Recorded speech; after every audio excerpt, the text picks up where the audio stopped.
Bien-aimés dans le Seigneur, nous sommes rassemblés au nom du Père et du Fils et du Saint-Esprit. Amen. Le Seigneur nous réunit encore ce soir. Le Seigneur nous réunit en ce lundi, début de la semaine. Nous voulons encore bénir le nom du Seigneur. Nous venons, Seigneur, auprès de toi te dire merci. Te dire merci pour ta présence dans notre vie. Nous voulons te dire combien de fois nous t'aimons. Nous voulons te témoigner de notre amour, de notre affection et de notre attachement pour toi. Alors Seigneur, nous te demandons, par ton Esprit Saint, de faire grandir encore en nous la foi. Que notre cœur soit brûlant d'amour pour toi, pour te témoigner de notre amour. Seigneur, nous nous approchons encore de toi ce soir, parce que nous voulons te rencontrer. Nous voulons être à tes pieds. Nous voulons t'entendre, nous voulons t'adorer. Seigneur, le privilège que tu nous donnes, c'est de t'adorer, c'est de te chercher, c'est de te contempler. Alors nous nous consacrons au Sacré-Cœur de Jésus. En ce mois de juin, nous voulons nous consacrer tous, moi, mes frères et sœurs, à tous les messagers du Christ, à tous les enfants de Dieu. Nous voulons nous consacrer au Sacré-Cœur de Jésus. Alors, bien-aimé dans le Seigneur, de là où tu es, consacre-toi. Moi, je me consacre au Sacré-Cœur de Jésus. Je consacre ma famille au Sacré-Cœur de Jésus. Je consacre ma vie au Sacré-Cœur de Jésus pour l'aimer et le servir. Sacré-Cœur de Jésus, je te consacre ma vie. Je te consacre les messagers du Christ. Je te consacre tous ces frères et ces sœurs à ton Sacré-Cœur pour t'aimer et te servir. Et nous voulons nous plonger, nous cacher, nous immerger dans ton Sacré-Cœur. Nous voulons nous cacher dans ton cœur sacré. Nous voulons répandre de partout cette dévotion au Sacré-Cœur de Jésus. Alors, bien-aimés dans le Seigneur, adorons le Sacré-Cœur de Jésus. En ce mois de juin, adorons le Sacré-Cœur de Jésus. Adorons le Sacré-Cœur de Jésus. Lui qui nous témoigne de son amour. Lui qui nous témoigne chaque jour de sa présence dans nos vies.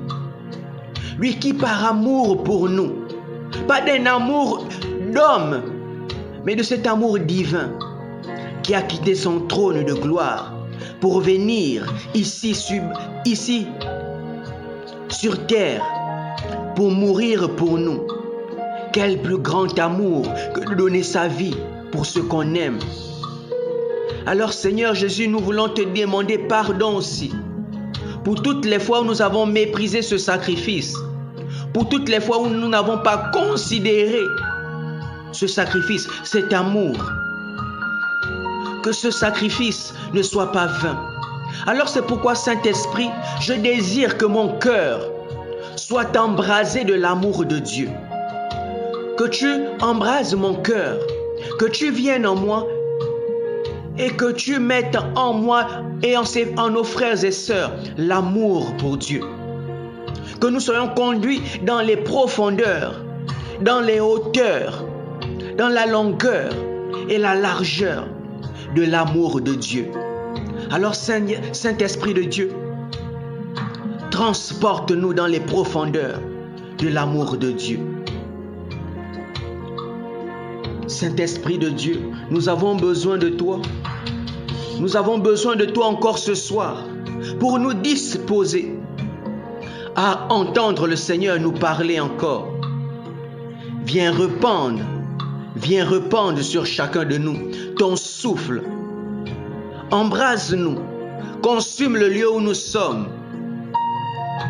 Nous te disons déjà merci Seigneur pour cette journée qui s'achève. Merci d'avoir été avec nous depuis ce matin jusqu'à ce soir. Merci d'avoir entamé avec nous cette semaine. Nous voulons prier pour toutes ces personnes aussi malades, ces personnes qui sont en difficulté. Père éternel, Dieu Tout-Puissant, nous voulons te dire déjà merci pour la situation de chacun. Nous t'invitons à te glorifier dans nos situations, dans nos vies. Nous t'invitons à te glorifier dans la maladie de ce frère, dans la maladie de cette sœur. Tire ta gloire. Et que maintenant, que ces personnes soient restaurées dans leur situation. Seigneur, nous venons aussi te dire merci pour ces personnes que tu as encore appelées dans ta maison. Toi-même, tu as dit la moisson est abondante, mais les ouvriers sont peu nombreux. Alors chaque jour, nous voulons prier le maître de la moisson. Alors Seigneur, je veux bénir ton nom pour ces jeunes baptisés qui viennent encore agrandir la famille de Dieu. Et nous voulons que tu fasses grandir encore en eux la foi. Qu'ils soient des lumières pour le monde et des sels de la terre. Que ces lumières ne s'éteignent pas. Que quelles que soient les difficultés, elles demeurent toujours allumées. Et que nous aussi, accorde-nous la force de pouvoir les accompagner dans cette marche. Que nous puissions mettre notre petite expérience, notre petit savoir que nous avons reçu de toi dans leur cheminement aussi. Qu'ils et elles puissent grandir auprès de toi. Tout comme nous pouvons apprendre nous aussi des anciens, que nous puissions transmettre cette foi. Alors nous te disons merci Seigneur parce que tu nous enseignes en ce moment depuis déjà quelques jours sur la foi, où tu nous présentes la foi des anciens. Alors nous aussi nous voulons présenter cette foi des anciens à ces jeunes baptisés, pour qu'ils soient fortifiés, pour qu'ils sachent qu'ils ne sont jamais seuls, que par où ils vont passer, il y a ceux qui sont déjà passés par là. Oui, parce que nous ne sommes jamais seuls. Ce par quoi nous passons, sachant que nous ne sommes pas seuls, il y a des gens qui sont passés par là avant nous. Alors Seigneur, nous voulons bénir ton nom pour ces anciens qui ont continué de marcher avec toi. Alors bien-aimés dans le Seigneur, disposons-nous pour entendre encore le Seigneur nous parler, pour entendre le Seigneur nous enseigner. Alors là où nous sommes au pied de notre Seigneur, au pied de notre Maître, sachons faire silence afin d'écouter le Seigneur. Dispose-toi mon frère, ma soeur, ouvre ton esprit et fais silence. Fais taire les bruits intérieurs. Fais taire les bruits de cette journée. Fais taire les murmures du malin. Fais taire ses préoccupations. Fais taire ses maladies. Fais taire tous ces bruits autour de nous, parfois légitimes. Mais le Seigneur veut nous parler. Alors nous avons besoin d'être disposés. Nous avons besoin d'être disposés. Alors invite le Saint-Esprit à faire taire tous ces bruits internes. Viens Saint-Esprit et souffle encore.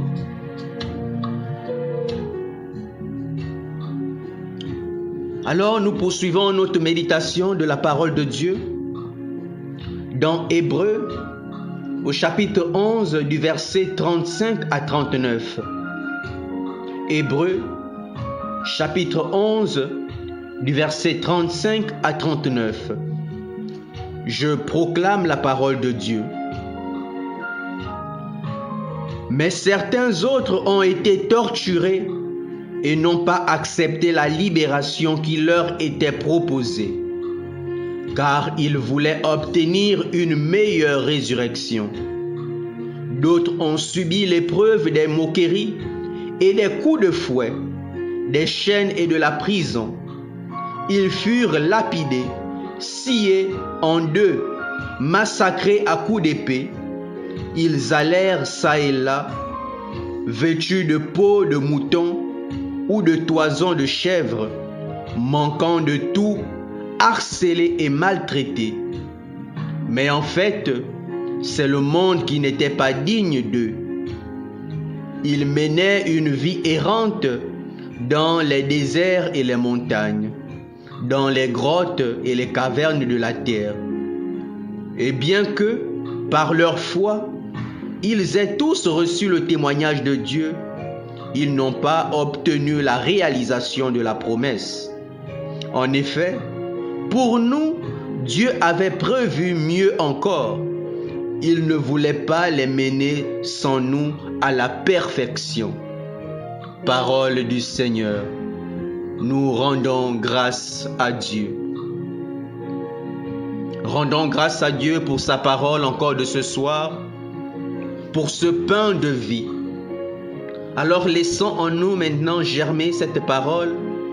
Jette un regard sur cette parole et laisse maintenant cette parole te pénétrer, entrer en toi. C'est pourquoi nous disons toujours de ne pas venir dans ce temps de priant la parole de Dieu sans ta Bible, bien-aimé dans le Seigneur. Parce que nous sommes tous amenés à proclamer la parole de Dieu, à méditer cette parole. Ne nous laissons pas souvent mentir comme on entend dire que on nous cache des choses. Mais comment nous cacher des choses alors que nous avons tous la Bible et nous pouvons l'ouvrir quand nous voulons et où nous la voulons pour regarder, pour méditer la parole de Dieu. Alors, bien-aimés dans le Seigneur, ce soir, nous clôturons ce chapitre 11. Ce chapitre 11 où nous sommes amenés à faire les éloges. On nous présentait déjà la foi des anciens. On nous a présenté Abraham, on nous a présenté Enoch, on nous a présenté Sarah, Noé et toutes ces grandes figures qui ont marché avec le Christ. Et on le disait déjà que ces anciens aujourd'hui dont le Seigneur fait le témoignage, ce n'étaient pas des hommes parfaits. C'étaient aussi des hommes faibles, avec leurs défauts et leurs qualités. Le Seigneur, lorsqu'il appelle les hommes, il ne regarde pas nos fautes, il ne regarde pas à nos faiblesses. Mais au contraire, même le Seigneur souvent choisit d'appeler les faibles. Il choisit d'appeler des personnes qui sont limitées. Parce qu'il a besoin de ces personnes-là, souvent qui sont humbles de cœur, pauvres de cœur. Quand il nous appelle avec nos faiblesses, c'est lui qui nous rend parfaits, c'est lui qui nous équipe. Parce que généralement, si on appelle quelqu'un déjà qui se croit fort, il ne saura pas forcément reconnaître la main du Seigneur. Alors toi, qui es pécheur, toi qui es faible, c'est à toi aussi que ce message s'adresse. Et on fait les éloges de ces hommes, non pas parce qu'ils étaient parfaits, mais parce que malgré leur faiblesse, ils ont su dire oui. C'est cela. Ils ont dit oui à l'appel du Seigneur. Oui à la foi. Oui à la foi. Parce que pour répondre à l'appel du Seigneur, c'est avoir la foi. Et c'est justement à cause de leur foi qu'on fait témoignage d'eux ce soir. C'est pour leur foi que l'on a parlé d'eux, que l'on continue de parler d'eux. Alors, bien-aimés dans le Seigneur, l'on nous présentait déjà ces figures. Et aujourd'hui encore, on continue à nous parler, à faire témoignage de ces hommes, de ces grands hommes et de ce qu'ils ont accompli par la foi, grâce à la foi, les difficultés qu'ils ont pu endurer. Et déjà précédemment, on nous présentait ces figures qui ont enduré des difficultés. Aujourd'hui, c'est un peu différent. Avant, on nous présentait un peu ces figures qui, par leur foi, ont eu des difficultés. Mais souvent, à la fin, il y a souvent eu une belle fin. Mais aujourd'hui, on va un peu nous présenter ces personnes qui ont traversé dans leur foi, qui c'était compliqué au début, mais la fin n'est pas toujours glorieuse. On nous présentait Sarah qui au début, avec des difficultés, était stérile. Et à la fin, elle l'a enfanté. Mais aujourd'hui, on nous présente un peu ces cas de figure. Ou dans la foi, ce n'est pas toujours parfait à la fin. Mais c'est parce que nous avons espoir, nous avons cette espérance dans l'au-delà, aux promesses de Dieu dans l'au-delà. Ce n'est pas toujours ici, sur cette terre, que nous verrons les promesses de Dieu. Mais parce que lorsque nous disons oui au Seigneur, c'est parce que nous espérons aux promesses après la mort, après la vie ici-bas, dans le royaume des cieux. Alors l'on nous dit aujourd'hui qu'il y a ces personnes, il y a ces hommes qui ont marché avec le Seigneur, qui ont été torturés et qui ont refusé la liberté. L'on nous le dit au verset 36. Mais Mais certains autres ont été torturés et n'ont pas accepté la libération qui leur était proposée. Oui, ils ont été torturés, enfermés. Ils ont refusé la libération parce qu'eux, ils désiraient une meilleure liberté. Ils désiraient une meilleure résurrection. C'est après la vie ici sur-bas, après la vie ici sur terre. Parce qu'ils espéraient en cela. Ce n'est pas cette liberté sur terre. Parce que pour eux, bon, on les libère. Mais qu'est-ce qu'ils gagnent? Ils ne combattaient pas pour être libres ici, mais pour être libres après, là-haut dans les cieux, pour acquérir les promesses de Dieu. Donc ils étaient à la quête de cette meilleure résurrection, nous disent les Écritures. Car ils voulaient obtenir une meilleure résurrection. Non pas une liberté ici. Ils voulaient obtenir une meilleure liberté après la mort. Et oui, ces personnes-là n'ont pas été comme les autres dont on nous présentait. Ils auraient pu accepter d'être libérés. Et ça aurait pris une bonne fin. Mais eux ont espéré à quelque chose de plus grand. Et on nous dit qu'ils ont subi des épreuves. Qu'ils ont subi des épreuves de la moquerie. Qu'ils ont subi des coups de fouet, bien-aimés dans le Seigneur. Qu'ils ont été enchaînés. Qu'ils ont été emprisonnés. Oui, à cause de leur foi, bien-aimés dans le Seigneur. À cause de leur foi, ils ont subi des épreuves. Ils ont subi de la moquerie, des coups de fouet, des chaînes et de la prison. À cause de leur foi, ils ont été lapidés. Ils ont été sciés en deux, mon frère, bien-aimés dans le Seigneur. Ils ont été coupés en deux. Ils ont été massacrés par l'épée. Le Christ Jésus lui-même est passé par là. Il a subi les moqueries. Il a subi les fouets. Il a subi les chaînes. Il a été lapidé. Il a été moqué. Bien-aimés dans le Seigneur, il y a des hommes comme toi, comme moi, qui ont subi tout cela à cause de leur foi. Et ils n'ont pas abandonné. Ils n'ont pas obtenu ici-bas la libération. Ils n'ont pas obtenu ici-bas la récompense. Mais c'est dans l'au-delà. C'est pour dire que lorsque l'on manifeste notre foi, nous ne nous attendons pas toujours à avoir une fin heureuse ici-bas. Notre bonheur se trouve dans l'au-delà, se trouve déjà dans le fait d'accomplir la volonté de Dieu. Si la volonté de Dieu, c'est de souffrir ici, alors unissons-nous aux souffrances du Christ. Le Seigneur n'a pas eu sa gloire ici-bas. Ici, il a porté la couronne d'épines. Il a dit, ma royauté n'est pas de ce monde. Notre royauté aussi n'est pas de ce monde. C'est là-haut, dans l'au-delà, là où le Seigneur est allé nous préparer. Et toutes ces personnes aussi qui, à cause de leur foi, ont subi l'épreuve, ont subi la moquerie, ont subi les coups de fouet, les chaînes et la prison. Ils ont été lapidés, ils ont été massacrés, sciés en deux, coupés en deux. Tout comme un peu ces martyrs. On parlait déjà il y a quelques jours des martyrs de l'Ouganda, de Saint Charles Lwanga, de Saint Kizito et des autres martyrs dans le monde qui, à cause de leur foi, ont donné leur vie. Oui, bien-aimés dans le Seigneur, il y a ces hommes-là, c'est à cause de leur foi. S'ils n'avaient pas la foi, ils ne pouvaient pas aller jusqu'à mourir, accepter toutes ces souffrances. On nous dit aussi qu'il y a ceux qui ont été vêtus. Ils ont accepté d'être vêtus de peau de mouton, de toison de chèvre, manquant de tout. Bien-aimés dans le Seigneur, lorsque l'on décide de répondre à l'appel du Seigneur, on n'aura pas toujours tout. On ne sera pas toujours bien vêtu. On sera vêtu de peau de mouton. On sera vêtu de peau de toison, de chèvre. On manquera de tout. On sera harcelé.